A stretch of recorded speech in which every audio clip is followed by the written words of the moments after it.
Ciudadanos, podcast de fantasía, ciencia ficción y terror.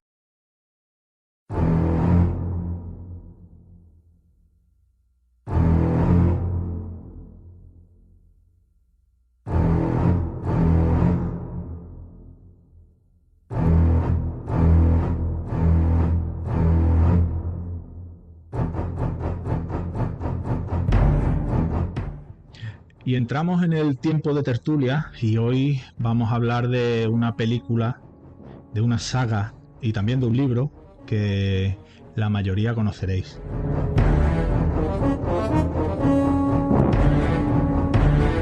Este año se cumple el aniversario, un aniversario muy particular de una película como Tiburón, la famosa película de Steven Spielberg, y queremos hablar un poquito de esta película y para ello hemos invitado a dos expertos tanto en la película como Paco ya se está riendo, ahora os lo presentaré. En la película de Tiburón, en la saga de Tiburón, y también vamos a hablar un poquito del libro de Peter Benchley.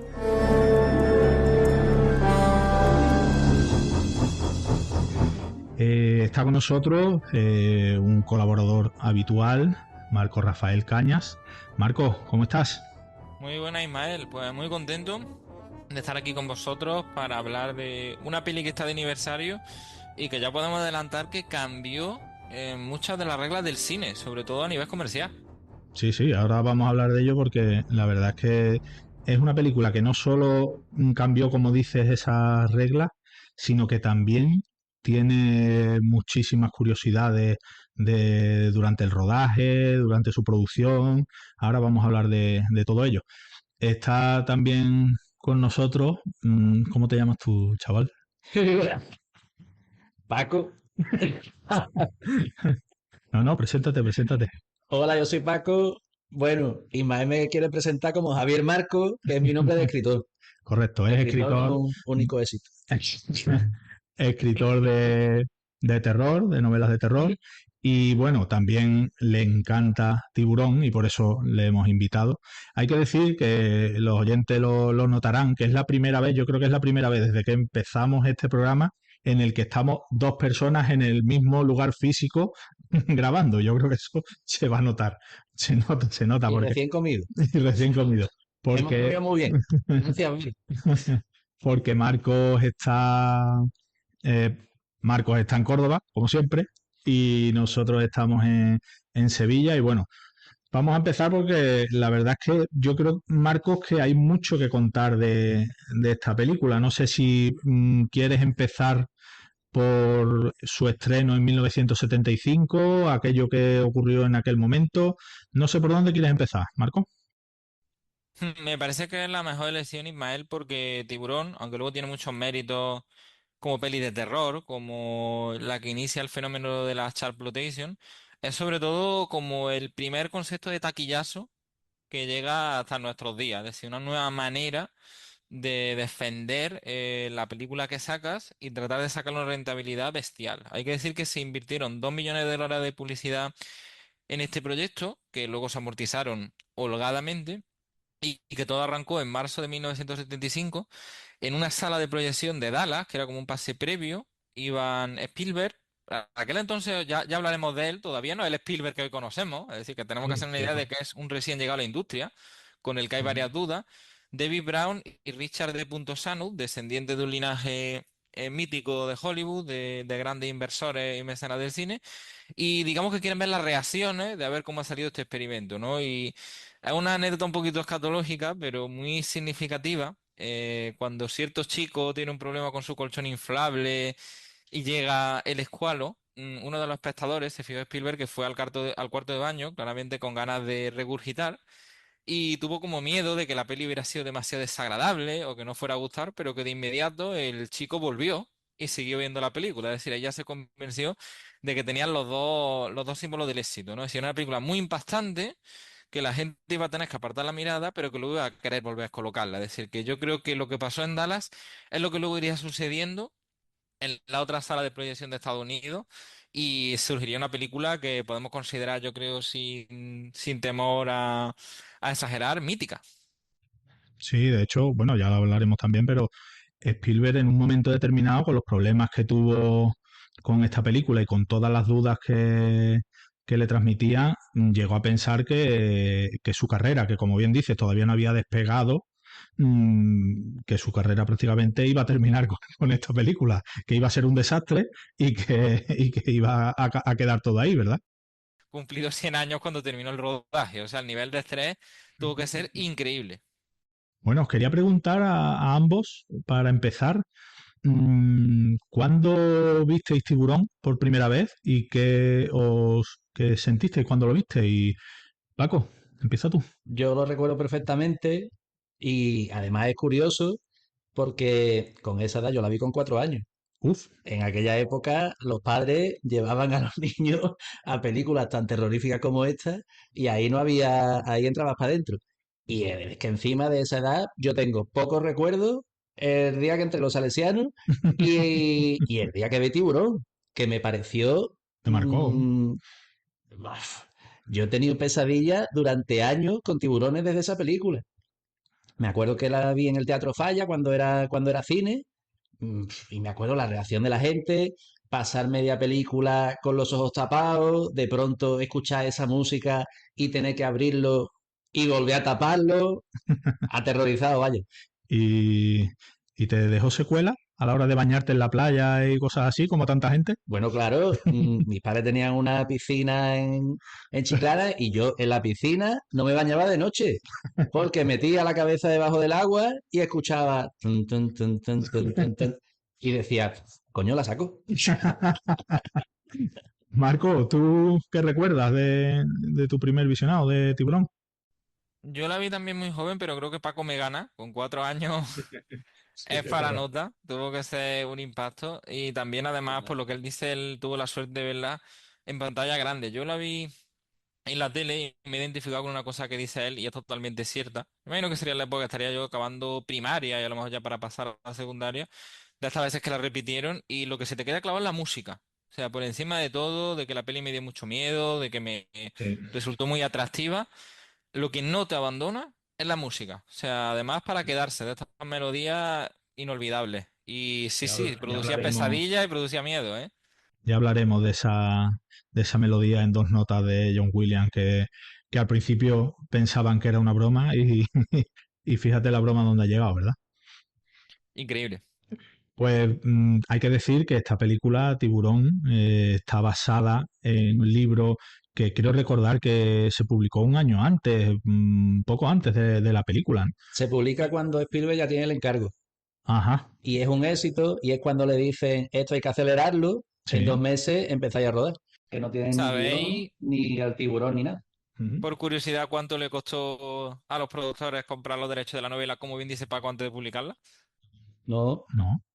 175.000 dólares. Buen negocio, ¿eh? Bueno, por lo que hace colocado después, fíjate. Con lo que ha Y recaudado es una ganga, ¿eh? sí, sí, desde sí. luego. El libro, bueno, el libro es de Peter Benchley.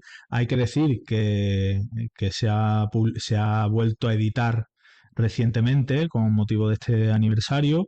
Lo ha publicado Planeta y bueno, para todos nuestros oyentes, Marco, ya lo hemos hablado, ¿no? Que tenemos sorpresa, ¿verdad?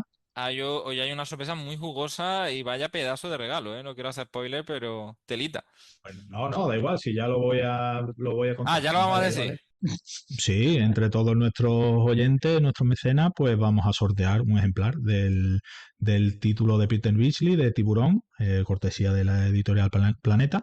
Así que nada, eso ya anunciaremos en el próximo programa quién es el ganador.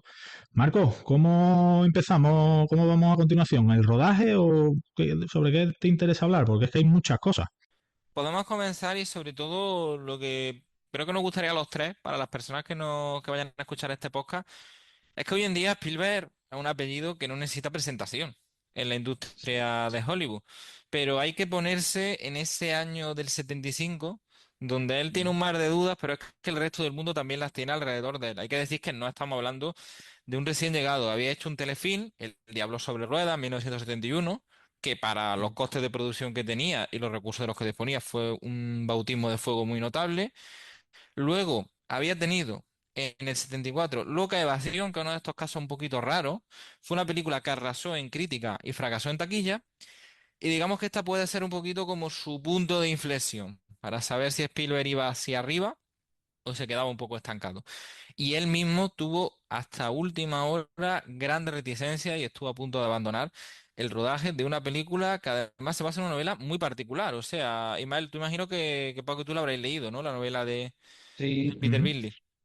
Que la leí cambia un chico bastante, también, ¿eh? me encantó. Sí, Sí, es sí, una. ahí. Tiene algunos cambios, sí.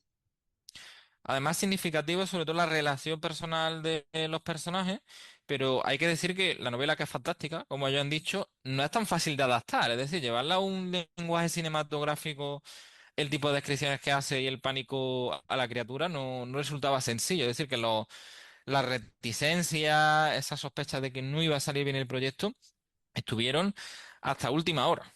Y hay que decir que luego, pues sería el gran éxito. Yo creo que aquí, a partir de aquí, donde Spielberg encuentra el Santo Grial, y además en una década muy especial de Hollywood, donde él y otros conocidos como John Lucas, que por cierto estuvo en el rodaje de Tiburón y vio los célebres animatronics, que luego hablaremos de ello, de cómo se representaba al tiburón, que hasta última hora él tuvo la obsesión como director de amaestrar a un tiburón. Lo que pasa es que eso por lo visto era imposible, o sea, hubiera sido una auténtica locura y la verdadera película de terror si lo hubieran llevado a cabo. Pero hay que decir que estamos hablando de un proyecto que nadie las tenía todas consigo y además que tuvo una cosa muy, que ahora que tenemos el veranito reciente, uno de los principales problemas era las tarifas hoteleras que iban a tener en Martas Vineyard, el sitio donde rodaron, y Ujú. porque le subía mucho el precio. De hecho, el Tiburón se empezó a rodar justo antes de la época del verano para que el clima acompañara, pero no las tenían todas consigo de que si se metían ya en lo que era la temporada alta lo iban a crujir. Sí. Además se alargó más, mucho más de lo que Sí, estaba en un principio previsto, ¿verdad? a 5 meses. Duró al final el rodaje. Es que claro, tenían previsto creo que un par de meses y al final pues se, no, se duplicó, no, mucho más y no solo eso, sino el presupuesto, claro, todo lo que va asociado a los costes de lo que significa esa grabación. Bueno, Marcos, cuéntanos, o Paco, me da igual, cualquiera de los dos. Empezamos por alguna anécdota de rodaje, curiosidad, porque ya lo hemos dicho al principio, esta película es yo creo, no sé, no te voy a decir la que más porque hay muchas películas con muchísimas anécdotas, pero esta tuvo tela de miga el rodaje, ¿verdad? A ver, yo creo que lo que hace a, sí, lo que hace a Tiburón una película única y distinta a todo lo que se ha visto hasta el momento en películas de monstruos son las complicaciones del rodaje. Sí, Y que a bordo del rodaje estaba Spielberg, que era un artistazo y que tenía muchísima idea. Y las complicaciones del rodaje las convierte en virtud. El hecho de que el tiburón, de que los distintos tiburones que tenían de fibra de vidrio no funcionaran, se les estropearan todo el tiempo y encima tenían encima los productores que decían que había que sacarlo ya por diferentes problemas, para aprovechar el éxito de la novela, por la huelga del sindicato de actores que también le estaba amenazando, no sé qué, pues hace que al final una escena como la primera escena en la que el tiburón se come a Crisis, a la primera chavala, que se planeaba en el storyboard, que se veía ya el tiburón desde el principio, al final la ruedan sin que se vea el tiburón. Y eso es lo que lo hace completamente terrorífico. Lo que aterroriza de la novela es ver ese mar negro que no se sabe lo que hay debajo, ujú. zarandeando a esa mujer muchísimo más que si hubiéramos visto el tiburón desde el principio. Y eso es lo que hace a Tiburón una película única. Sí, porque el tiburón, hay gente que ha visto la película y que no es consciente realmente de lo poco que se ve el tiburón a Claro, lo claro. largo de la película. No se ve. De hecho, yo creo que Alien bebe directamente de tiburón en ese concepto. ¿Qué nos aterroriza de Alien? Que lo vemos por partes, lo vemos desde chiquitito, vemos cuando ataca primero, vemos la cabeza, pero no tenemos una noción exactamente de cómo es el bicho hasta el final. Y con tiburón pasa lo mismo. ¿Cierto? ¿Marco? Efectivamente, lo habéis dicho muy bien. Además, Paco, que es escritor, está muy claro el gran mérito de Spielberg, que es saber traducir esas sensaciones de la novela, que al margen de los cambios, que yo creo que además fueron pertinentes por el lenguaje cinematográfico, no porque la novela estuviera mal, o sea, funcionaba muy bien en el panorama literario, pero para el cine necesitaba un traductor, necesitaba alguien que supiera canalizar ese tipo de miedo Y Spielberg aquí se va a revelar como un grandísimo maestro. Lo que habéis dicho de Alien, y a mí una de las cosas que me ha llamado la atención, luego cuando recomendemos algunos libros sobre Tiburón, hay uno con una colección de ensayos y había una reflexión que me interesó mucho, que era que Tiburón pertenece a esta categoría de películas como Halloween, la primera parte, que tú crees que has visto mucha violencia, pero si luego te paras a repasar la película no has visto tanto. Y no se ha visto ni tanta sangre, ni se ha visto tanto a los monstruos. Pero es que te Eso lo no han te obligado a sugiere de imaginarlo lo que en todo ves. momento. Han estado en tu Claro. Claro, las cabeza. estaba anticipando por tiempo. Eso es, y ese es un grandísimo mérito, mucho más que poner de algo violento, bestial, chocante. Eso te puede impactar mucho, pero como que luego al final te va curando de espanto. Pero es que en esas dos Claro, películas, siendo claro. tan diferentes, la de Carpenter y Spielberg, es lo que ha dicho Paco, es que estás todo el rato en tensión. O sea, Tiburón es la típica película lo hablamos en la saga de Terminator, Ismael y yo, que no la puedes dejar. O sea, Terminator 2 está sapeando, la deja, pues Tiburón estás haciendo zapping y la tienes que dejar, porque no Sí, hay sí. un momento de tranquilidad. Es curioso que también está lo que estábamos hablando de Spielberg, que el tío es que es un maestro.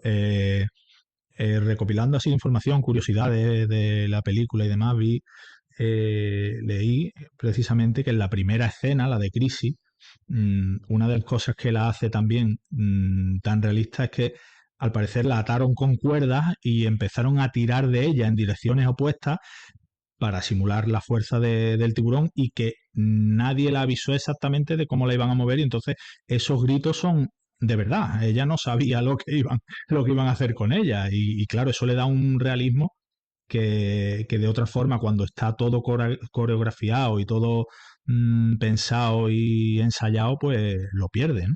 Hombre, un realismo y una tortura que ahora se puede irse. La Efectivamente. pobre mujer. Es que además lo que contaba ella es que estaba preocupada. Al parecer no tenía ninguna palabra de para ese, porque decía, hombre, como yo en mi papel tenía que gritar de dolor, no sabía si iba a gritar de dolor y no iban a parar. Y encima es que Spielberg cuenta que él aleccionó un poco a los que tenían que tirar de las cuerdas, pero que les decía, hombre, daos cuenta que si en el mismo momento tiráis unos y otros para un sitio distinto, para un sitio contrario, la partimos en dos. Ah, hombre, eso no se podría hacer, gracias a Dios, hoy en día. La verdad que es una Dime, Paco. escena antológica y otra vez Spielberg abriendo las puertas de un cliché que se va a perpetuar muchísimo en el terror, que es de la chica que termina al poco de tener una escena más picante o ligera de ropa, una de las bases del láser, ¿no? Que termina muriendo casi de inmediato, que luego se ha parodiado en Sí. películas como La cabaña del bosque, ¿no? O sea que hay muchísimas cosas que luego se van a repetir hasta la saciedad. Y la primera escena impactante, que todo empiece antes de que comience la historia con una primera escena impactante. Y a partir de ahí comienza la historia. Eso también surge a partir de Tiburón. Sí, además hay que decir que yo le veo aquí muchas conexiones a lo que decía Paco, a Spielberg con Hitchcock, porque te están obligando todo el rato a Sí. imaginar. Es una película que te está obligando a imaginarte lo peor. Tú te vuelves un pesimista viendo esa película. Y a lo mejor luego no pasa tantas cosas, pero estás siempre en tensión. Hombre, Spielberg se nota que se ha bebido el cine de Hitchcock y en Tiburón se nota muchísimo en la fotografía, en la música. La música, aunque Spielberg dice que le sorprende cuando John Williams le propone lo de los dos acordes, también bebe de Psicosis. Del ti, ti, ti. En los encuadres, en la primera escena de la playa, cuando se comen al niño, y en los encuadres de los distintos personajes, bueno, y el plano de Brody, cuando al final se comen al niño y hace ese plano que tiene un nombre que no me acuerdo, pero que era típico de Hitchcock, que salía en Vértigo. El traveling opuesto, algo así. Se nota que a Spielberg le encanta a Hitchcock. Sí. Y le influye mucho. Y ahora aquí lo contrario he dicho. Aquí le van a influir mucho a los siguientes que vengan. Y lo que ya hemos comentado, ¿no? Lo que estaba diciendo Ismael, tiene muchísimas anécdotas esta historia. Y entre otras, que bueno, es que los visitantes del rodaje de Tiburón, hemos hablado de John Lucas, por supuesto, pero que también estuvo John Milius, que por cierto aportó un grano de arena no pequeño al guión que se hizo. Martin Scorsese, es decir, que aquí había una generación de gente que el cine norteamericano estaba cambiando la década de los 70 y Tiburón es una piedra fundacional vital. Hay una anécdota que dice que lo visita una vez George Lucas al rodaje y se cargan al tiburón, se cargan la maqueta porque empiezan a jugar de noche el Spielberg con el George Lucas se mete en la boca del tiburón, el otro quiere, el Spielberg quiere apretar la palanca para cerrarle la boca y se cargan el tiburón. Y no dicen nada hasta que alguien lo descubra, no dice que fueron ellos. Unos Bueno, Marco, protoanimatronics que además costaban 250.000 pavos. O sea, que, que la productora, entre que le estaba metiendo prisa para el estreno y los gastos que estaban viendo que se disparaban, yo entiendo un poquito el mosqueo en ese sentido. Claro, claro. bueno, cuéntanos, porque el tema de los animatronics tiene su miga también, ¿verdad, Marco? Sí, fue una cuestión que yo creo que quedó genial, o sea, absolutamente brillante, pero que hasta última hora, como tantas otras cosas en esta película, que se nutre de lo que bien nos ha contado Paco, yo creo que de la intuición de Spielberg, un tío con un olfato comercial único, de que la productora, más allá de meterle prisa, se dio cuenta de que había que hacer una campaña muy inteligente y a unos niveles que nunca se había hecho. Y entre todos ellos está aquí Bob Matthews, que fue el que hizo el diseño de los tres tiburones mecánicos, que eran una auténtica maravilla. Yo además soy un gran fan. No sé si a vosotros, a mí es que los animatronics me gustan mucho en el cine, no sé si a vosotros os pasa. Hombre, claro. Sí, hombre, da mucho más miedo y más impresión de realismo que la infografía. Y tienen exacto, un encanto muy especial. Hay que decir que le llamaban Bruce en honor al abogado que tenía Spielberg, que se llama Bruce y lo Sí, sí. bautizaron las tres criaturas el honor del letrado, ¿no? Y lo que habéis dicho, bueno, hay un montón de los animatronics, los proto-animatronics, mejor dicho, recibieron visitas súper célebres. Hemos hablado de lo de George Lucas, lo ha contado Paco del momento en el que jugando se cargaron uno de ellos, que hay que ser también, hay que estar bastante ido para que te pase eso. Y otra de las visitas célebres fue del mismísimo Ingmar Bergman. O sea, que es que aquí en ese rodaje pasaron la vieja generación y la nueva generación que iba a armar un cine de terror espectacular. Y también volver a recalcar la idea que lo hemos dicho, que hasta el último momento de arrancar, Spielberg barajó de, oye, y si alguien enseña un tiburón blanco para la escena, eso por lo visto es imposible, o sea, que tener plantarte con un tiburón blanco real, esto hubiera dejado en anécdota lo que hemos contado de Crisis, o sea, te hubiera sido un sadismo directamente. Bueno, tuvieron problemas con las escenas que hicieron en Australia. No sé si lo habéis visto, que la idea de ellos, bueno, la idea, no sé si fue de algún productor, primero fue contratar a un actor enano y después contrataron a un actor bajito para ponerlo en una jaulita pequeña que tenía los barrotes muy finos con los tiburones que habían encontrado en Australia que eran de unos 4 o 5 metros. Y al parecer el actor, cuando se le vino el tiburón para él, que atacó la jaulita y la jaulita, claro, no resistía a los ataques del tiburón, le dio un infarto dentro de la jaula. Así que estuvieron a punto de cagarla con esos métodos. La verdad es que, Hombre, imagínate. hombre, imagínate, De hecho, sí. de hecho es cuando Spielberg cambia el final del personaje de Hooper, porque al final consiguen rodar la escena en la que el tiburón se carga la jaula y le pregunta a uno de ellos, Spielberg, uno de los productores, pero estaba Hooper dentro y dice, ah, no. Y bueno, como tenían la escena del tiburón comiéndose la jaula, lo que hacen al final es que cambian Aprovecharon. Mm. la historia del personaje, que en la novela también moría y en el guión, y al final se libra por eso. Mm. Si queréis, Hay un podría ser montón. interesante, si os parece, Sí, que dime, hablemos de dime. los personajes, ¿no? Y también de cómo estuvieron Sí. a Sí, punto de no ser porque aquí no hubo ningún, que otras veces en algunos podcasts decimos desde el primer momento se vean que iba a ser este, en Tiburón es también fruto del azar, o sea, los personajes estaban total. ya fijos, pero cambiaron los actores de la noche a la mañana. Mar- Nadie quería participar. Marco, yo quiero que nos cuente, entre otras cosas, lo de Charlton Heston, tío, porque eso a mí me resulta muy curioso. Sí, además tiene una reflexión que yo creo que encaja muy bien con el tipo de película que quería hacer Spielberg, que era distinta a lo que estamos Mm. acostumbrados. En un principio se barajó a Lee Marvin, como bien ha dicho Paco, mucha gente dijo que no, porque simplemente pensaban que iba a ser una película de serie B, que eso no iba a funcionar. Y luego apostó la productora muy fuerte, subiendo el caché, como ha dicho Ismael, por Charlton Heston. Y al final lo descartaron por una cuestión. Charlton Heston, un actor estupendo, que había sido Ben-Hur, que había sido Moisés, que había sido héroe en gran cantidad de películas, era demasiado heroico. Y la película quería jugar con que el actor que interpretara al sheriff, tú te creyeras que la bestia al final lo mataba, que el escualo se lo pudiera cargar. Y eso hizo que Roy Scheider, un actor también estupendo, pero de otro perfil, otro tipo de planta, fuera el que al final se encargó. Yo creo que un acierto de pleno. O sea, Lee Marvin y Charlton Heston no hubieran podido hacer una magnífica película, pero hubiera tenido un componente distinto. No sé cómo lo veis vosotros. Sí, seguramente son personalidades demasiado fuertes. Sobre todo Charlton Heston. A lo mejor Tiburón hubiera sido una película más de Charlton Heston, de aventura, y no una película de tiburón. Al parecer, cuenta Spielberg que se encontró a Roy Scheider no lo conocía, en una fiesta. Y el Spielberg pues estaba así un poco solitario en la fiesta porque era joven, acaba de entrar en aquel mundillo, y le pregunta, se le acerca al Roy Scheider y dice, ¿qué haces aquí? No sé qué. Le cuenta lo de la película y el Roy Scheider dice, ah, mira, pues yo soy actor, yo podría hacerlo. Y así empieza. Y es verdad que el Roy Scheider hace, representa muy bien a un personaje completamente normal, con el miedo al agua, que se ve en este tipo de odisea casi sin quererlo, vamos, sin quererlo absolutamente. Y entonces el público se pone en su papel más fácilmente que si hubiéramos visto a Charlton Heston, que desde el principio el público habría dicho, Charlton Heston se va a cargar al tiburón. Totalmente. Lo que tú has dicho, Pau, De que una además forma. empatizas con él. Es muy fácil empatizar con Rhys Daly. Claro, sí. Bueno, Luego cuéntanos, porque nuestros... eso, los otros personajes, Hopper, Hooper, Queen. Yo, Hooper, tengo que decir que es mi personaje favorito, luego os pregunto el vuestro. Y Hombre, aquí se produce otra paradoja, o sea, que nadie entienda que lo que estamos diciendo es que los actores descartados fueran malos, al contrario, hemos hablado del mismísimo Charlton Heston.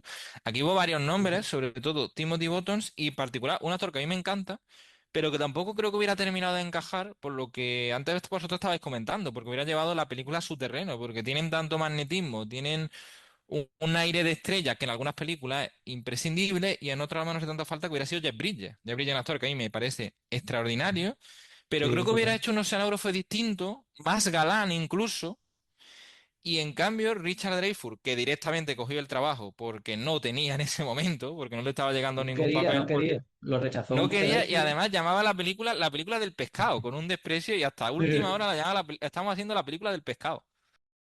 Además, él decía que sabía que iba a ser una odisea grabar eso, que iba a ser horroroso, y no se equivocó. Y es verdad que con todo eso que hemos dicho, al final el físico que tiene Richard Dreyfuss, su manera de expresarse, hace que sea ideal para este personaje, que digamos que es el más intelectual del triunvirato que se va a formar, de los cazadores del Escualo, un tipo muy particular, muy excéntrico, que al final te termina cayendo muy bien, pero que al igual que lo que hemos dicho con el Cherry, no son precisamente los héroes clásicos que esperamos encontrar en un relato de estas características. No, no. Mm. Y te lo crees además completamente como biólogo, pijo, hippie, así, es que está clavado. En la novela, el personaje del biólogo se liaba con la mujer Con la de mujer Brody. de Brody, sí. Sí, Mm. que eso Tenía se una aventura suprimió en con la él. película. Sí, sí. Sí, porque Spielberg decía que no quería que nada distrajera el mensaje real que quería dar con la película. Él quería que el tiburón fuera el protagonista absoluto y que no hubiera ningún tipo de historia, de trama, digamos, alternativa que pudiera desviar un poco la atención de lo que era el quid de la cuestión de la película y lo consiguió. También es curioso el tema de durante el rodaje, dentro de todas las anécdotas, las improvisaciones. También hay escenas que se improvisaron, algunas salieron bien, otras no tanto. El famoso vas a necesitar un bote más grande de Roy Schneider, de Roy Scheider, lo pronunció de manera espontánea y natural cuando vio al tiburón por primera vez, pero a Spielberg le gustó esa naturalidad y decidió dejarlo. Eso es genial. Eso es una Una genialidad. y se ha convertido en una de las frases icónicas Sí. de la película. En cambio, Robert Shaw, Queen, pidió rodar la escena del monólogo del USS Indianapolis, insistió en actuar borracho de verdad. Él quería estar borracho. Bueno, que siempre estaba borracho, Sí, al pero parecer. al final, al parecer, la escena que se quedó estaba sobrio, porque la que grabó borracho fue un desastre. No se le entendía. Fue un sentido desastre y pidió repetirla y ya sobrio, aunque hace muy bien de borracho, pero ahí sí sabía, sí salió mejor. Por eso te digo que las improvisaciones en esta película también es curioso cómo Spielberg tiene también esa habilidad para captar esa frase, como decíamos antes, que al final ha quedado como algo icónico y dejarla ahí en el montaje final porque la película gana con ello, ¿no?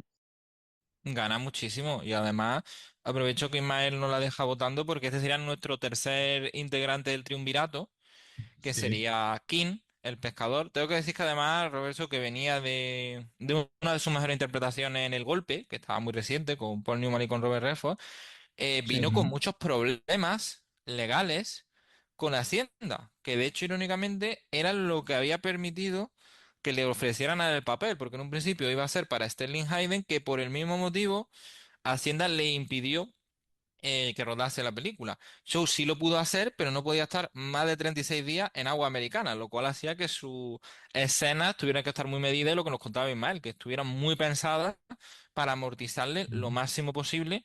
Y yo tengo que decir que aquí el propio carisma del actor hace que el personaje me haya caído mejor que la novela. Es decir, yo creo que aquí es más entrañable, sobre todo por el monólogo que le añadió John Milius sobre su experiencia en la Segunda Guerra Mundial.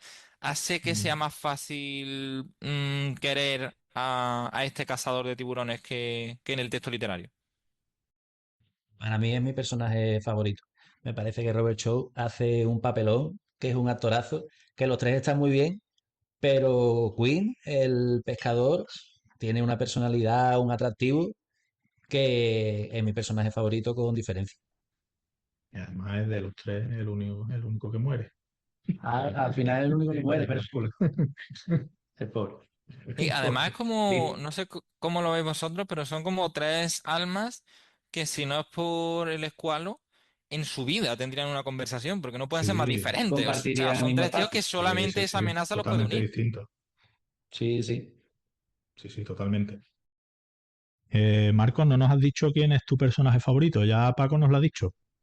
A mí me parece que está muy balanceado, que el guión es muy inteligente, que luego si queréis hablamos un poquito, porque aquí hay un co-guionista muy importante junto con Spielberg, que fue Carl Gottlieb, que se encargó además de Ujú. hacer un diario del rodaje. El diario es fascinante y cuenta muchas de esas anécdotas que hemos estado diciendo. Pero mi ojito derecho sería finalmente Hooper, porque es un personaje muy peculiar, extravagante, pero con el que te terminas encariñando. Y bueno, al final yo creo que se mete en la aventura. Es como alguien a quien, lo que habéis dicho, ese biólogo hippie, un poquito alternativo.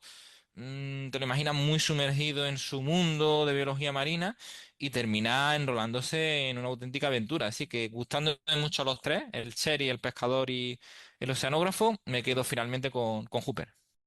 Después, el resto de secundarios, hasta los que tienen una sola escena, como la madre del niño que muere en la playa, que va a Brody, le da el guantazo y le dice, tú lo sabías, tú lo sabías. Es que están geniales, es que descubre a Spielberg como un director de actores buenísimo. Lorraine Gary haciendo de la esposa de Brody también está genial, que a lo largo de los años se ha discutido un poco si su participación se debía a que era la mujer del presidente de la Universal, Ujú. pero no, hace un papel genial. El alcalde es buenísimo, el Murray Hamilton. Todos, todos. De hecho, Paco, antes creo que lo ha dicho Ismael, la frase mítica necesitaremos un bote más grande. Hay otra que no es tan mítica, pero a mí me gusta muchísimo, que es necesitamos esos dólares de verano. Es otra frase potente, ¿eh? La Es del alcalde. buenísimo. Sí, sí, sí. Pues yo, como no puedo elegir al tiburón, ¿no? El tiburón no entra entre, o puedo El elegir tiburón también es como, buenísimo. como personaje, como Sí, personaje es que favorito. lo bueno de la película es que el tiburón no es realista, porque los tiburones reales no son así ni se mueven así. Pero Claro, el que da miedo es el de la película. totalmente. Pero bueno, a mí también me gusta mucho Brody. Yo, por equilibrar, uno ha dicho King, otro Hopper. Yo me voy a quedar con Brody por eso, porque es un hombre muy normal que se ve metido en un embolado que, que no esperaba para nada. Y después de lo que has contado, Marco, de Charlton Heston, también pongo en valor eso, ¿eh? Que como ha dicho Paco antes, si hubiera sido Charlton Heston el que hubiera hecho ese papel, hubiera sido una película de aventura con Charlton Heston en el papel de héroe que va a matar al tiburón. Y pierde suspense porque Y dice, hubiera perdido mucho. claro, al final se lo carga Charlton Heston, seguro. No, aquí, hasta el final, eso sí que recuerdo de lo que estábamos compartiendo antes, la primera vez que la vimos. Yo, una película que me transmitió de, oye, que estos pueden morir. O sea, que no tenía esa Claro. Sí, sí, seguridad sí, sí, como sí. con otro. Al final Indiana Jones se escapa. Aquí no era eso, ¿eh? No, no, es que al Ujú. final la sensación que tiene es que es imposible que salgan de esa vivos. Cuando se está hundiendo el barco, dice, "Uf, ya en el momento en que está en el agua con el tiburón, es imposible que lo mate. Y justo al final lo mata. Madre mía. Y el cambio, y el cambio también de la escena final que nos cuentas, Marco, porque al principio no iba a haber explosión. No, no, esa fue otra de las muchísimas modificaciones y donde aquí quiero partir otra lanza. Hemos hablado de Carlos Liet, el co-guionista. Aparte del talento innegable de Spielberg, al que le estamos dando muy merecidos parabienes, aquí había una montadora excelsa, que era Berna Fields, que fue la que se encargó de ordenar y editar, como pues, si nos sirve la metáfora con la novela, ese editor o editora que tiene ojos hasta en la nuca y que sabe cómo tiene que terminar la película. O sea, el montaje de esta película está a la altura de lo de Thelma Shoemaker con Martin Scorsese, de Sally Menke con Tarantino. O sea, aquí hubo una coordinación, montaje, dirección bestial que nos lleva a ese final tan mítico que ha dicho mal porque no iba a haber explosión. O sea, que eso ahora resulta como inconcebible. De hecho, he leído por ahí que la llamaban Mother Cutter a Verna Fields y bueno, ganó uno de los Oscars que se llevó precisamente Tiburón fue al mejor montaje y también leí que Spielberg dijo que Berna había salvado su carrera porque la labor de montaje al parecer efectivamente fue brutal. Sí, además que yo creo que lo que tú contabas, Ismael, es que es un gran mérito, o sea, porque tú puedes pensar que montar a un gran director es mejor que montar a un cineasta malo. Yo creo que al revés. Yo creo que un Tarantino, un Hitchcock que hemos hablado, un Steven Spielberg son un reto. O sea, cómo consigues plasmar y que encaje bien las ideas tan geniales que tienen, lo viscerales que son. O sea, yo creo que, bueno, todos los Oscars que ganó para mí son muy merecidos, pero este era sí o sí. O sea, yo creo que este es uno de los mejores montajes del siglo XX. Pues ahí queda eso. Y bueno, ya que estamos hablando de Oscar, vamos ya con la banda sonora de John Williams, porque lo ha dicho Paco antes, y es verdad, esa conexión con Psicosis, hablando de Hitchcock. Y bueno, cuando John Williams, eso es lo que cuenta Spielberg, pero yo creo que, aunque al principio le chocara, yo estoy seguro que rápidamente haría la conexión y escucharía Claro. esa melodía repetida, aumentando la tensión hasta las cotas a las que la lleva, y yo creo que es impresionante, con solo dos acordes, dos notas. Dos notas. Él dice Spielberg que esperaba que John Williams le iba a presentar una partitura más melodiosa, más sinfónica, como de aventura. En realidad no pegaría en absoluto a la historia. Lo que le pega es esas dos notas tan desasosegantes de pam, pam, pam, pam, pam, que tú dices, Dios mío, ¿qué es lo que viene? Que eso es lo que le pega.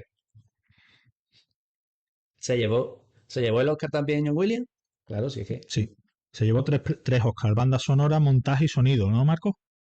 Sí, además en una película que, lo que hemos dicho, al principio la productora, lo que nos comentaba Ismael, con prisas, lógica, con dudas, sobre todo además el tema de los protoanimatronics, pese a quedar muy bien con el tema del agua salada, las reparaciones, los ajustes, los que quedaron inservibles, eso sí fue mucho dinero. Terminó costando 10 millones de los cuatro que estaban presupuestados, pero es que a partir de ahí, amigo, cuando empezó la recaudación, esta película fue una bicoca, esta fue una película barata, al final. Con el exitazo que tuvo, Spielberg pensaba además que lo iban a nominar ese año a mejor director. Hay un vídeo porque él se graba escuchando las nominaciones, pensando que lo van a nominar ese año. Dice, nos vamos a llevar 11 nominaciones, que va. Y ahora anuncia el mejor director y no está, porque todavía se seguía minusvalorando el cine de género, el cine de terror, ciencia ficción, etcétera. Y ahí en ese vídeo se ve gritando, me ha ganado Fellini, porque nominaron a Fellini. Lo que sí estuvo nominada a mejor película, ¿no, Marco? Sí, a mejor película sí estuvo. Yo creo un poco lo que decía Paco, ¿no? Que ahí todavía había un poquito de recelo Sí. hacia el género de terror. Los que no dudaron desde el minuto uno, el público de esta película la quiso mucho. O sea, ya los 7 millones de dólares que recaudó el primer fin de semana, ya era la carta de presentación de que esto había venido para quedarse. La gente en este sentido no tuvo ninguna vacilación. O sea, que a lo mejor a nivel más académico se podía considerar todavía que era prematuro nombrar a Spielberg o como lo que nos mencionaba Paco, era una película a fin de cuentas de un monstruo. No parecía muy para llevar a la pasarela. La audiencia no tuvo cero problemas en meterse en ese barco.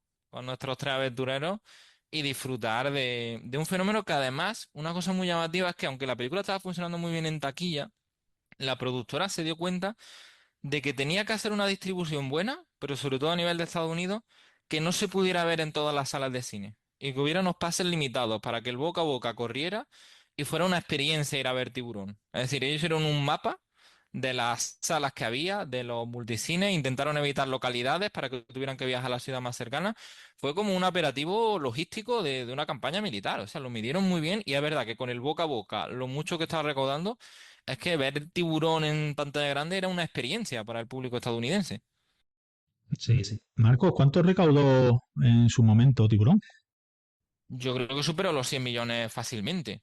Y luego le batió el récord, estuve mirando en estas páginas de estadística, precisamente Sí. un amigo, John Lucas, con la Guerra de las Galaxias, Con pero Star Tiburón Wars. se, Ah, fue Sí. el taquillazo de los taquillazos hasta que llegó ya otra franquicia como Star Wars, ni más ni menos. Paco, estamos hablando sobre todo de la película, evidentemente, que es la protagonista absoluta de esta tertulia, pero bueno, también hemos citado el libro de Peter Benchley. Contaste antes que te lo habías leído hace tiempo, no sé si te lo has releído hace poco o lo no, me has... lo regaló la Vero, pero no me lo he releído.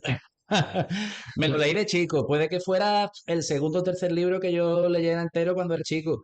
Y a mí me encantó, me parece, y después he releído algunas Sí. páginas y me parece que es un bestseller muy bien escrito y que tiene todo el suspense que tiene la película, la atmósfera, los personajes. A mí me parece un libro bastante bueno, muy Eh, entretenido. Es curioso que hay mucha gente que no sabe que existe un libro. De hecho, como sabéis, yo trabajo en una librería y con la reedición de hace unos meses de la novela de Peter Benchley, Mucha mucho, gente piensa que es una novelización de la película. efectivamente, sí, sí, sí, pues No mucha le gente, quita mérito y ni se lo lee, claro. exacto, Que las eso. novelizaciones son una cosa horrible. Precisamente hay mucha gente que piensa que es eso, precisamente Claro. dice esto que iba antes, pero bueno, es curioso, pero por lo que contáis, yo la verdad es que la novela no la he leído, ¿eh? Yo no... Después, el Peter Benchley intentó repetir el éxito con otra que se llama La Bestia, creo que era de un pulpo, que también es muy divertida, pero hombre, claro, ya es Claro, un poco ya lo mismo. Ya, hijo, el Peter factor Benchley. sorpresa ya No, no, pero también es muy no ha divertido. perdido. Vale, vale, y que hemos contado antes que hay algunas similitudes, pero también hay diferencias. Ya hemos citado antes la relación La de relación la mujer de entre Brody la esposa de Brody y y Hooper, Hopper. la Ujú, muerte de Hooper, ujú. la muerte de los pescadores. En el libro al parecer, eso no lo recordaba, lo he visto hace poco en un documental, pero los pescadores estos que le tiran un cacho de carne al tiburón Sí, para cazarlo y eso, que se lleva el pantalán completo del muelle, el tiburón. En la novela se los comía o se comía uno de ellos y en la película no, le pareció a Spielberg que era mucho más, bueno, eso y con los problemas que daba el animatronic. Le pareció a Spielberg que daba mucho más suspense, que se demostrara lo que podía hacer el tiburón, ujú. cargarse el muelle entero, pero que se salvaran en el último momento. Y bueno, y el final, que en la novela el tiburón muere desangrado. Ah, pues eso no me acordaba. Sí, en la novela, vamos, yo ya te digo, no he leído la novela, pero he leído sobre la novela y el final de la novela es distinto al de la película, que de hecho el guión, como decíamos antes, el guión de la película en un principio contemplaba la muerte por desangramiento del tiburón. Ah, Y al final, pues Spielberg, yo creo que con acierto, dijo, sí, la muerte del tiburón, ¿por qué aparte hacerlo que, así si podemos? claro que es algo épico y además más o menos lógico, tenía la botella de oxígeno en la boca, botella de oxígeno que ya hemos hablado de ella durante la película y que se podían soltar en cualquier momento, es Ujú, algo lógico y encima tiene esa escena que se va, que los restos del tiburón van hundiéndose entre una nube de sangre y se ve la aleta hundiéndose y cambia la música como algo demoníaco, que eso es también chulísimo. Es una pasada. Yo una curiosidad que os quería comentar es que hemos hablado antes mucho de los protoanimatronics, pero si os acordáis la escena cuando cazan al falso tiburón, que están todos muy ujú. Sí, contentos y lo exhiben y que precisamente el personaje de Drake fue el que dice, cuidado que esto parece demasiado fácil. Ese tiburón por lo visto sí es real. El que está ahí abierto en canal, ese tiburón ah, colgado claro. sí es un animal real. Sí, sí, tiene toda la pinta, gato. El pobre. Sí, Bueno, que eso hoy también es una cosa que no creo que se eso haría. claro, Se haría de otra El manera. pobre, el pobre no tenía culpa de nada. Ojalá No, se lo no, pero es comieran. verdad que fue una cosa porque siempre la había visto, una escena muy realista y en las curiosidades del rodaje digo, claro, por eso era tan realista. Hay que hablar antes de terminar si está cercano al final, porque somos animalistas, de sí, que es un peliculón, pero que ha hecho muchísimo daño. Ha hecho muchísimo daño porque la gente está loca y pasa a pensar que los tiburones son seres demoníacos que solo quieren comerse personas y sí. matar. Y demonizó al animal durante décadas y es responsable de que de matanzas de tiburones durante décadas. De hecho, eso es algo que también Spielberg ha comentado en más de una ocasión, que se arrepiente, entre comillas, de que una de las consecuencias de la película fue precisamente que originó una caza al tiburón, como de demonizarlo, como tú dices. Y bueno, aunque por otro lado también se comenta y también tiene su parte de razón, que generó también la reacción contraria, la de la gente que dijo, Defender al señores, que los tiburón. tiburones no son así. Sí, ¿Sabes? pero mucho menos. Sí, Que claro. si tú ves una aleta en la playa y la reacción de la playa en general es vamos a cargarnos a ese bicho. ¿Qué Sí, coño? Déjalo nadar. Yo me acuerdo que en bachillerato la profesora de biología dijo, venga, Cineclub, vamos a poner películas de animales, no sé qué, que tengan algo que ver. Y yo, tiburón, tiburón. Y claro. ella no quiso porque decía, eso es una película que va contra todo conocimiento científico, eso no se pone en el aula. Y no se puso a ver. Pues nada, ya Es hablaríamos que después. es curioso lo que comentáis, pero bueno, que si algo no tiene la culpa un artista es de cómo se interpreta su obra, ¿no? Es como, me acuerdo Claro. que Sí, sí. leyendo cosas de esta generación, Scorsese siempre lamenta que muchas veces le para gente en la calle y le dice que sus referentes son personajes de sus películas que son mafiosos horribles, o gente como Claro, Jordan o el Belfort de de Taxi Logan, Driver, y el dice, loco de Taxi Driver. claro, dice, pero la película lo está denunciando, o sea, una crítica inteligente a eso, Claro. pero mucha gente los toma como referente y aquí al revés, aquí se coge un animal que tiene un comportamiento muy distinto del que se ve en la película, como bien decís, pero claro, es que es una fantasía, es Moby Dick, es otra vez el mito de Moby Dick, o sea, estamos hablando aquí de Ujú. una criatura que de repente desafía toda la lógica y toda la ley de la naturaleza y se convierte en una pesadilla veraniega, que por cierto es un gran mérito de la película, ¿eh? Hacer una peli de terror en verano. Oye, es sencillo, pero en aquella época no se estila. Parece que es más propicio para el invierno y el otoño. Sí, es verdad. Y Sí. claro, y si toda una película de terror en pleno día, Eso es, sí, así sí, todo el sí. tiempo. Exacto. El gran pánico es a la luz del día. Eso tiene. Eso es como en Midsommar, ¿no? O sea, eso tiene. Hay que tener arte para hacértelo pasar mal en pleno con la luz del sol. Sí, sí, todavía resulta más terrorífico. Yo Porque si recuerdo, pone oscuridad y niebla, ya el sí. cuerpo se te pone, pero a pleno día, con esa calor que se intuye, Mira, una película que no tiene nada que ver con esto, pero que también me ha venido a la mente al hablar del terror diurno, es la de ¿Quién quiere matar a un niño? peliculón. De Chicho Ibáñez Serrador. Uf, Es, toda la película es a plena luz del día y, qué miedo a esa y da película. mucho miedo, muchísimo. Yo lo pasé realmente mal viendo esa película. Madre mía, la Y embarazada, ay, madre mía, la película. tú la has visto, imagino, Marco. Sí, sí, sí. Un mal rollo. Es película perturbadora y Sí, sí. excelente. Película perturbadora y excelente. Sí, sí, sin duda. Bueno, antes de pasar a la bibliografía, que siempre nosotros siempre acabamos con Marco apuntándonos algunas publicaciones relativas al tema que estemos tratando. Sí. ¿Os queda por ahí alguna anécdota de rodaje, curiosidad, algo que os venga a la mente, algo que queráis comentar? Mm, el otro día vi un documental, ahora me acabo de acordar, que en principio Spielberg no fue el director elegido para hacer la película. Y Ujú. justo eliminaron al director anterior, que no me acuerdo quién era, porque no sabía, sí, pues en una conversación con el Peter Benchley, le dice, yo quiero que la primera escena sea saliendo del agua, la ballena, y mira al pueblo, a todo el pueblo, no sé qué, y se queda el Peter Benchley así diciendo, ¿ballena? ¡Es un tiburón! Y dijo, vamos, si no distingue una ballena de un tiburón, este no puede hacerlo. Y lo quitaron de en medio y ahí entró Spielberg. Curioso. ¿Cierto? Sí, Fíjate, sí, sí, sí. lo que hubiera Es verdad, cambiado. es verdad. En un Marco, documental, sí, a mí también me suena haber visto eso. En uno que hay muy bueno que es Tiburón desde dentro se llama, que se puede ver en YouTube. Sí, ese, exactamente, sí, digo, porque digo, eso no lo he leído, pero lo he visto. Cuando lo estabas contando me ha Mm, recordado la anécdota. Sí, sí, sí. Es Y se chulísimo. llamaba Dean Richards, era el director que iba a encargarse de la película. Sí, sí. Mm. Pues nada, Marco, ¿alguna curiosidad más? ¿Algo que quieras comentar antes de pasar a la bibliografía? Pues nada, simplemente lo que habéis subrayado, ¿no? Que yo creo que tuvo Shari Rose, la responsable del casting de Spielberg, Mm.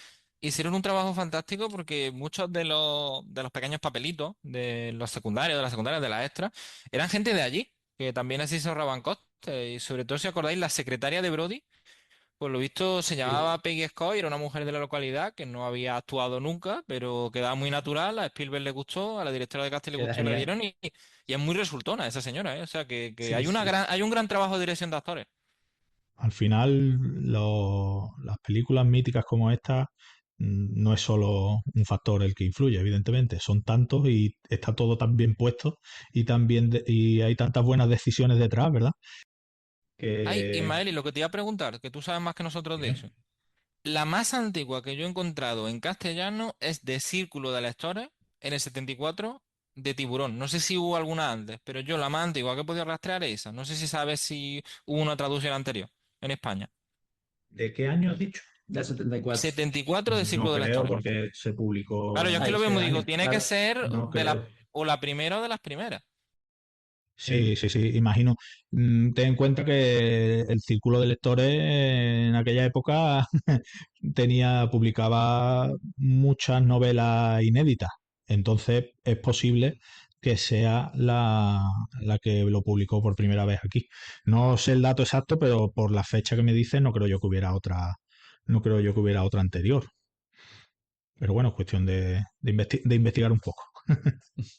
Bueno, Marcos, vamos a terminar con la bibliografía, que es lo que hay por ahí. Bueno, ya habéis comentado el documental de YouTube, Tiburón por dentro. ¿Qué más tienes por ahí?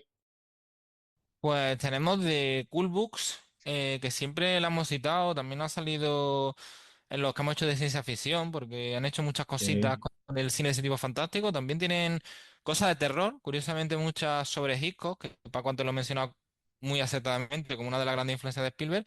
Y es un libro que se llama literalmente Tiburón. Y lo interesante es que es un recopilatorio de lo que los grandes críticos de aquel momento, como Roger Ebert, pues lo que sintieron y lo que escribieron cuando vieron la película. Y tiene como esa frescura. Es la traducción de cómo fue la reacción, sobre todo de autores estadounidenses, ante este fenómeno de masa. Y a mí la verdad que me ha gustado mucho. Y la portada del libro es fantástica, ¿eh? La portada del libro es las fauces del tiburón y nuestros Sí, tres claro. aventureros. Es muy bonita, ¿eh? Es una edición muy chula, ¿eh? La recomiendo encarecidamente.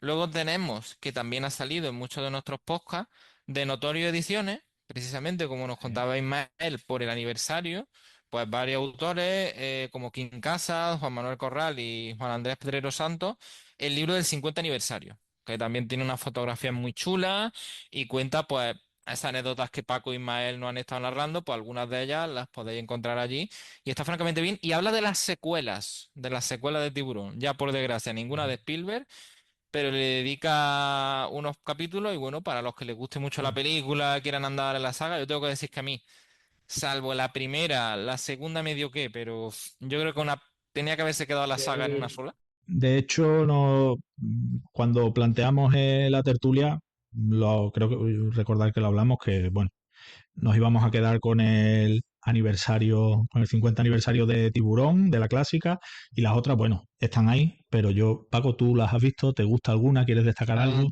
Tiburón 2 todavía tiene un poco de la primera, aunque, claro, Claro, ya es es del... bastante menor.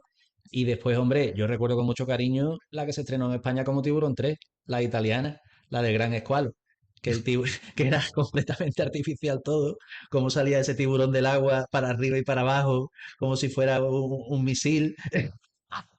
Pero la verdad es que era muy entretenida y a mí de chico me encantaba. De hecho, creo recordar que a mí de chico me gustaba más Tiburón 3 porque la primera no volví a verla hasta mucho después y sin embargo la de Tiburón 3, la italiana, era muy divertida, pasaban muchas cosas. Claro, después la ves de mayor y dices, madre mía.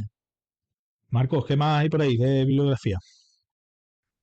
También tenemos un artículo de King Casas de lo que os he mencionado, ha salido en las revistas dirigido por, un monográfico también en fotograma, y hacen un poquito como una reflexión de eso que hemos estado hablando, ¿no? De cómo Carpenter, de cómo Spielberg, de cómo George Lucas, está llegando una generación de cineastas que van a cambiar mucho la industria, y como bien nos señalizaba Paco, además metiéndose un poquito en géneros que eran muy populares, pero que no se suponía que tú pudieras arrasar en taquilla o ganar un premio Oscar si te metías en la ciencia ficción, si te metías en el cine de monstruos, y ellos demostraron que sí. O sea, que es una cosa realmente interesante y unos artículos que recomendamos y además que son muy recientes, porque todas esas revistas lo han sacado, al igual que nuestro programa de Windows Mano, con motivo del aniversario. Y quiero recomendar, aparte del documental de YouTube que ha dicho Paco, que es magnífico, hay otro de 2023 que no es propiamente de tiburón, pero sale mucho tiburón, que es Charlesploitation, que habla un poquito Ajá, de sí. cómo a raíz del éxito hay un cine, en ocasiones de serie B y hasta de serie Z, que bebe de este fenómeno, de lo que consiguió Spielberg, y es verdad que es raro el año que la taquilla no llega alguna cosa que tenga que ver con los escualos. O sea que es un documental divertido y que revela muchas películas, algunas muy buenas, sobre todo Tiburón, otras peores, pero se lo puede pasar uno muy bien viéndola. Sí, además hay, en cuanto a los libros que has comentado, las monografías, algunas estaban prácticamente descatalogadas y con el motivo por el aniversario se están volviendo que están de nuevo en circulación. Así que quienes estén interesados en Tiburón y en todo lo que rodea a la película y bueno, la relevancia que tuvo y todo lo que vino después, ahí tiene, hoy en día volvemos a tener lo que ya te digo, ha habido unos años en los que, bueno, es lógico, se publica tantísimas cosas que muchas pues se descatalogan o se quedan en desuso, pero ahora han vuelto a salir con motivo del 50 aniversario de Tiburón. Y bueno, tenía yo por aquí apuntado, Marco, Moteros Tranquilos, Toros Salvajes. ¿Qué es eso? Sí, gracias por recordármelo, Ismael. Es un libro muy Sí. interesante. No habla propiamente de Tiburón, pero Tiburón va a salir mucho. Habla de esa generación que estamos comentando. Toro Salvaje, evidentemente por Scorsese, El fenómeno de Tiburón por Spielberg. Habla de esa nueva quinta que llega a Hollywood y de las cosas que van a modificar. Y tiene un montón de anécdotas de películas míticas, muchas de las cosas que hemos sacado del rodaje vienen de ahí.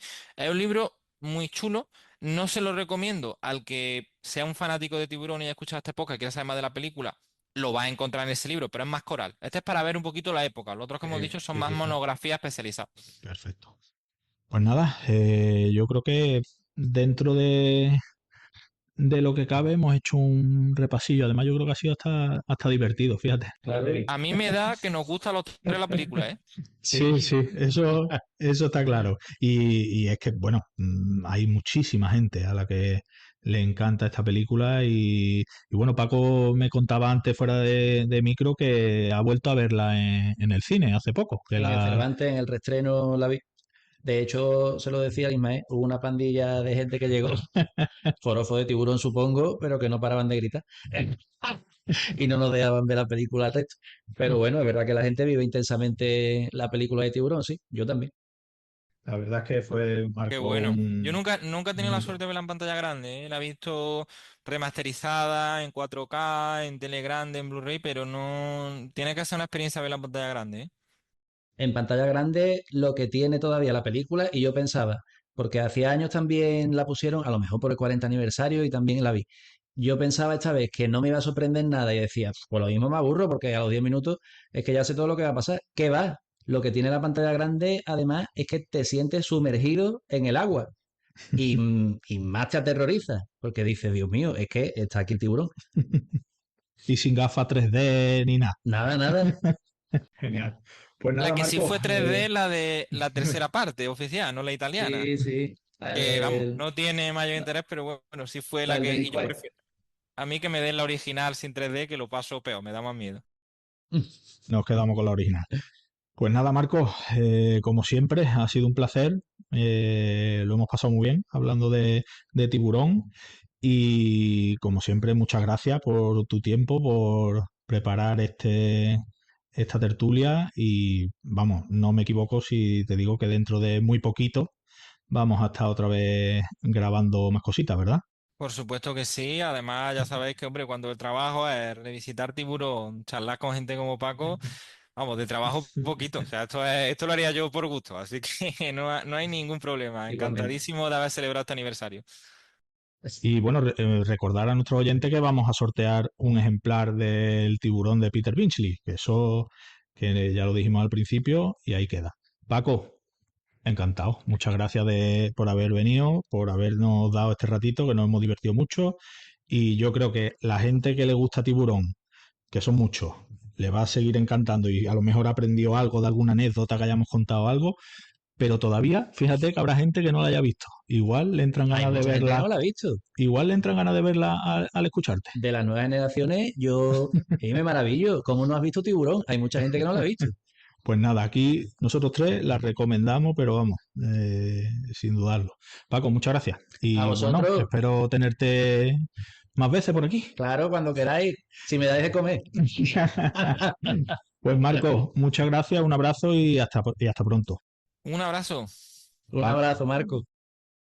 En Windumanoz queremos traerte lo más interesante de la actualidad de los géneros especulativos, junto con la mejor ficción corta y el mejor arte. También queremos ayudar a los autores dándoles voz y visibilidad. Y para todo ello, necesitamos contar con tu espada. Visita patreon.com/Windumanoz, echa un vistazo a nuestras recompensas y considera unirte al grupo de amigos que apoyan este proyecto.